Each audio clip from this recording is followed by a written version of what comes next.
Hi, I'm Diane, and welcome to GLP-1 Chronicles. If you're new here, welcome, and if you've watched any of my previous videos, I'm glad to have you back.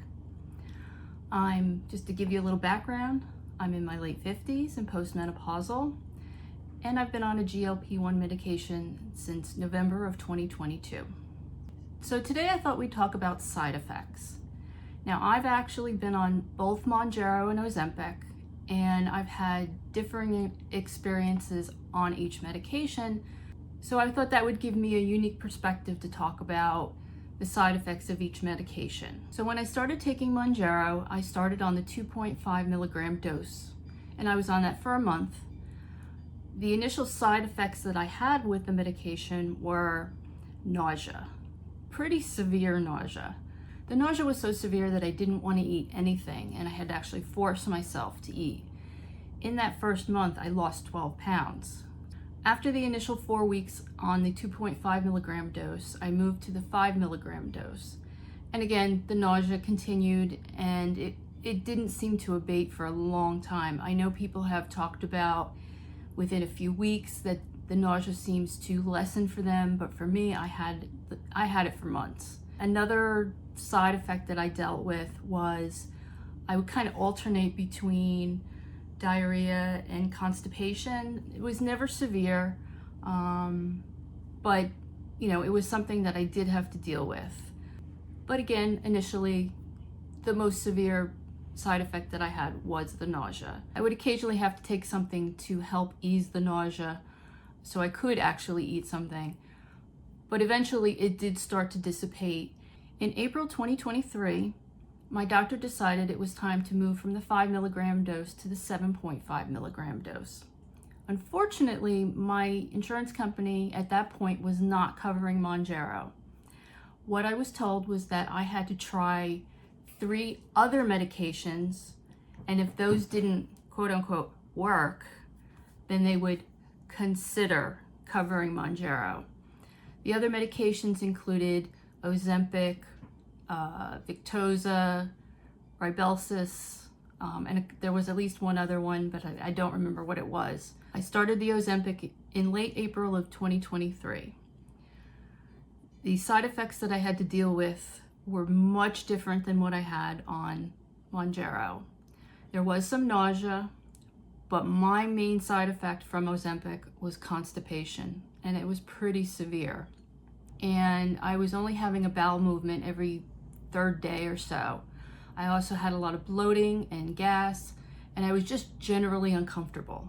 As it worked out, I had a colonoscopy scheduled while I was on Ozempic. I had made an appointment in January, but I couldn't get the actual colonoscopy until June due to scheduling. But that timing ended up working to my benefit. I have joked that I'm the only person that was ever happy to have a colonoscopy, because I tell you what, it cleaned me out, and that was the best I had felt in weeks. But it didn't take long after the colonoscopy to start feeling like crap again. About a month after the colonoscopy in July of 2023, I had an appointment to see my endocrinologist again.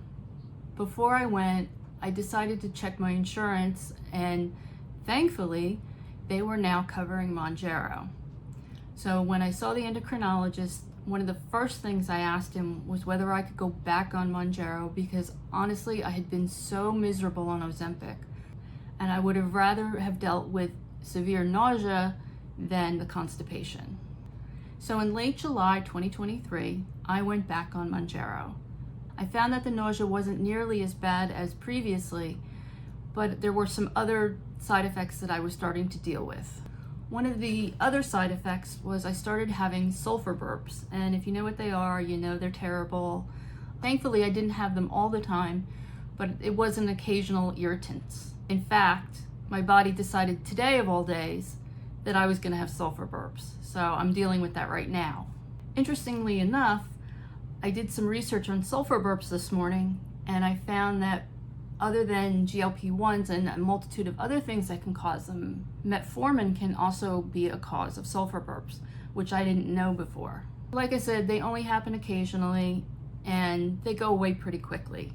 And the last major side effect that I've been dealing with and I know a lot of other people have mentioned it as well, is hair loss. When I saw my endocrinologist in July of 2023, I had mentioned to him that I seemed to be losing hair at a much more rapid rate than I had in the past, and he said that could be a side effect of the medication and recommended that I see a dermatologist. In August 2023, I made an appointment with a dermatologist, one that specifically dealt with hair loss.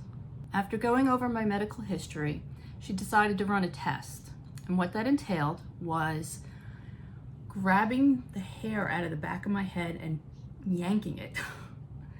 I was a little surprised when she did that, and she confirmed that I was shedding.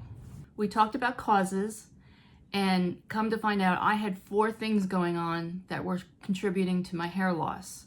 Besides just being on a GLP-1, I was also trying to get my thyroid straightened out, and I hadn't quite gotten the right dose of thyroid medicine for that yet.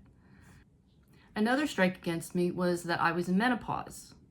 And finally, I had lost such a significant amount of weight in a very short amount of time. All of these factors were contributing to my hair loss. The doctor actually said to me, "You need to lose weight more slowly." And I looked at her and said, "You are the only doctor who has ever said that to me." We talked about some possible solutions, including platelet-rich plasma, where they draw your blood, spin it, and then re-inject it into sites to stimulate growth. But that was an expensive procedure, and she mentioned that most insurance doesn't cover it. We also talked about minoxidil and supplements such as Nutrafol and some other ones. For the time being, I'm not doing anything, and my hair seems to have stabilized, although it is still thin. So a year and a half later, I'm not really dealing with too many side effects.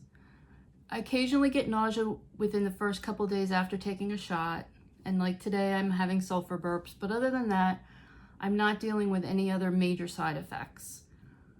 I'm probably going to be going up in dose within the next few weeks to 12.5 milligrams. We'll have to wait and see if that causes any major side effects.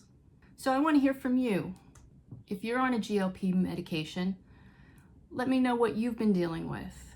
I think it's important to have these conversations to share with each other what we're dealing with. Every person's different, so every person may have different side effects. So I'd love to start a conversation about what we're all dealing with. So if you found this video interesting or informative, I'd really appreciate it if you'd give me a thumbs up and consider subscribing. Thanks for watching. I hope to see you next time. Take care.